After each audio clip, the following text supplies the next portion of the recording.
this image here. So back in, I'm going to go through why I think the Stabicraft is probably the best boat for the Puget Sound and my thought process when I was purchasing it. Back in 2020, I was looking to upgrade my boat. I had an 18-foot boat. And I was looking to go to a 20-foot boat, a little bit bigger, and something that can handle the weather in case it gets nasty out there. So this was my list that I came up with. As you can see, the Stabicraft is here, the Lumawild, the Weldcraft, the Raider, North River, the Standard, and the Fastback. So for my budget back then in 2020, going from least expensive to most expensive, we'll start off with the Raider. The Mariner was the cheapest. Obviously, it had the open bow, but with the changes they've done, Raider's a fantastic boat. And then next was the Stabicraft, believe it or not. And then the Lumawild and Wellcraft were pretty close to each other. And then, of course, the North River Fastback was the most expensive out of this list. I didn't put Hughescraft. Hughescraft was more expensive than all these. But this was my list when I started in 2020 looking at boats. One of the biggest things, why Staby, and just to go to, here's a web channel. If you want to go to a YouTube channel, Stabicraft on the Sound, he has a bunch of videos on there, and his 3-year review is really good. Here's him going in some rough water fishing. Nothing too crazy, but it eats up the water in the Sound as far as when it gets a little nasty out there, and you can see it on this one. Excuse me. So going back to reasons why, you can see in this video it's a positive point.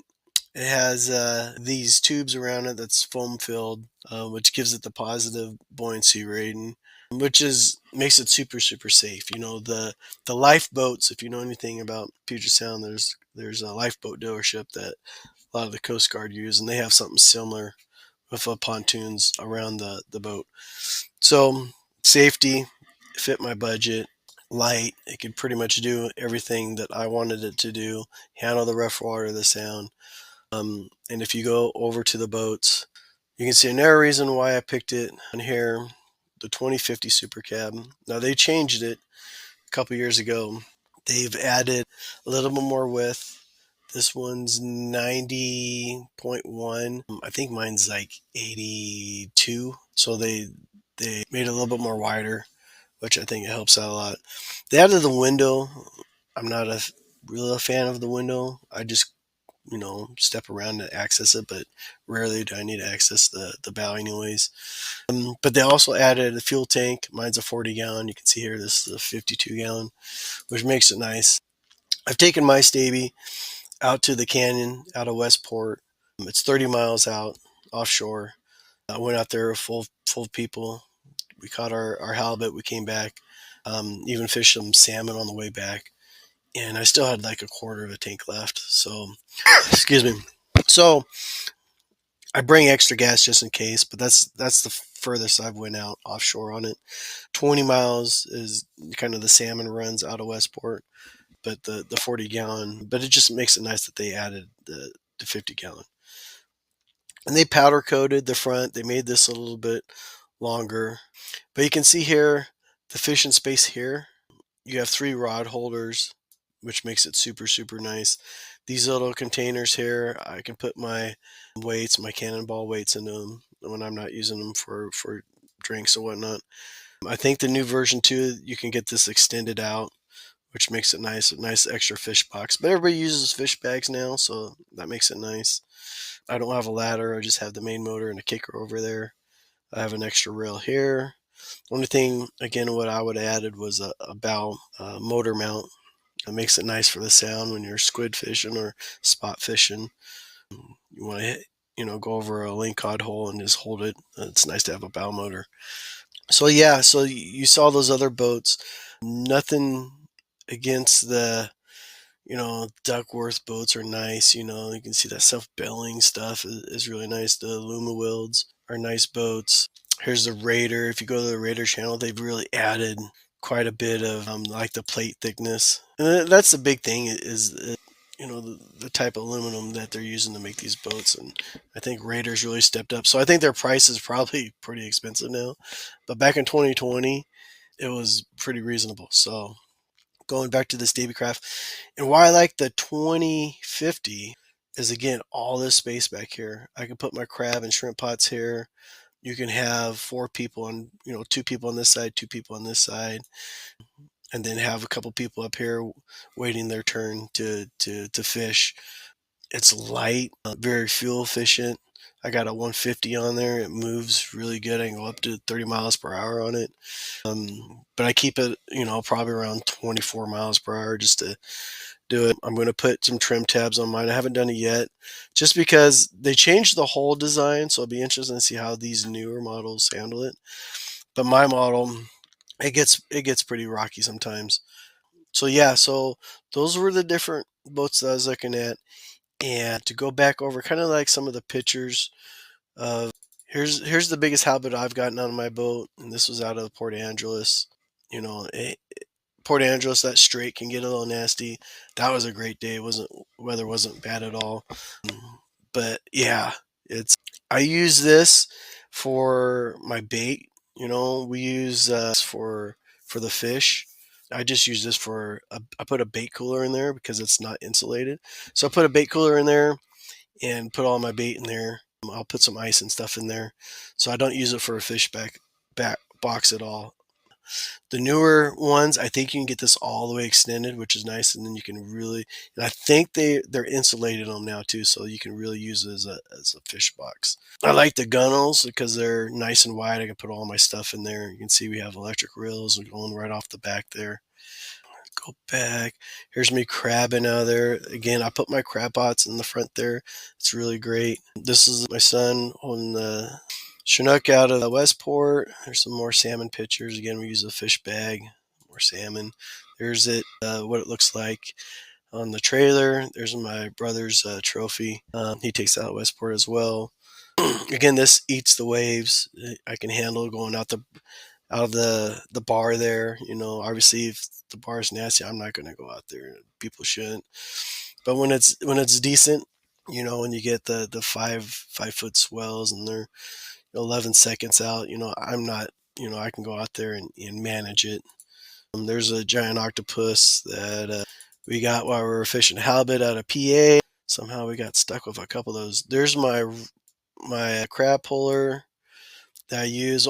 I have it on the rail system here because my old boat I had a rail system, so I just haven't taken it off that, and so I got this little adapter, a Sportco, but it's nice. I can put it up there, and it's up high enough so I can reach over it and run the ropes around it. But it does great, and it's a tank. It's going to get beat up and stuff, but I'm fine with that. There's my crab picture again. Yeah, so going back to the models, why I like the 2050 over some of the other ones is if you go back to the boats and you saw how much space there, I probably should have snipped it. And say you go to the 2350. Obviously, it's going to be pretty, out of the price range that I was looking for. But if you look the back, look at how much you just get more cabin. It just stretches out this way and it eats up some of the fishing space back there. So you can see it kind of eats some of that fishing space back there, which, which is makes it, a little bit of a challenge because they're adding more cabin space. The 2350, I think they really try to get as much out of here versus the 2250. If you go back up to the boats, if you go to the 2250, let's say center cab, you scroll down here. I mean, you can see how it just kind of, see you see how this part right here will shrink because they added the steps here. They added the extra cabin space here. I mean, it's a walkthrough. It's a cool boat. But this part right here kind of shrinks a little bit. The 2050 keeps it, I think the more bang for your buck as far as the backspace, in my opinion. They're doing a better job. The 2050 Trekker might be, a way to go because you get the sound and you get the access for if you're fishing the Columbia and you want to pull anchor, or whatnot, chase a fish down. So that might be the better way to go there.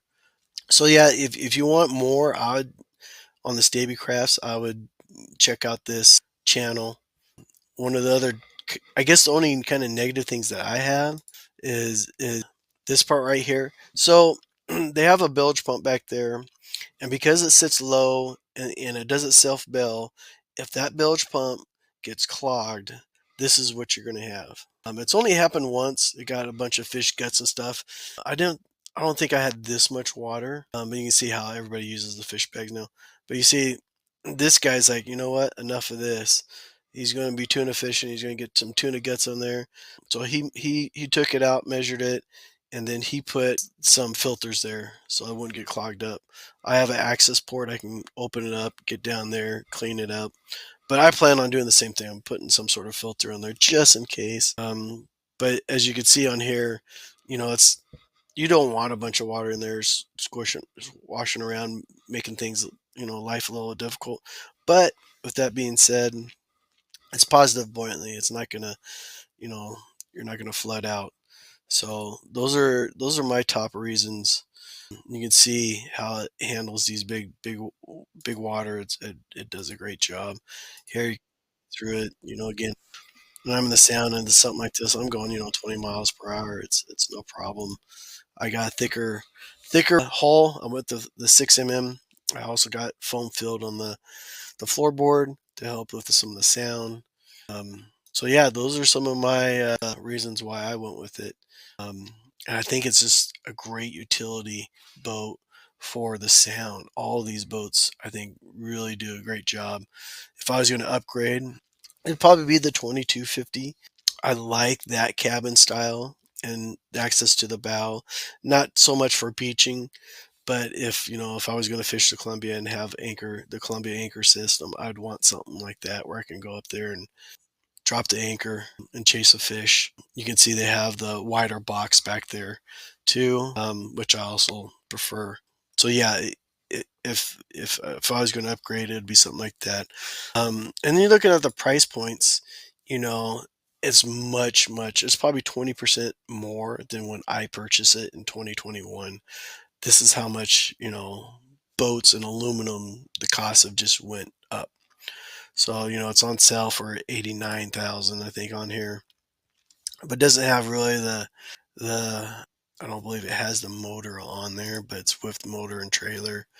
I think that's what it said on here. Boat, motor, trailer as shown with optional equipment. So, yeah, it's pricey, but I think it's the boat to go with if you're looking for a sound boat for the Puget Sound to hit all of it, whether it's the straight up north in the islands or whatnot. If you want to hit Westport, Nia Bay, you can. Just be smart about it. It's still a 20-foot boat, but it can handle it. So, yeah, that's my take on the Stabicraft boats and what I think is the best utility boat in the Puget Sound.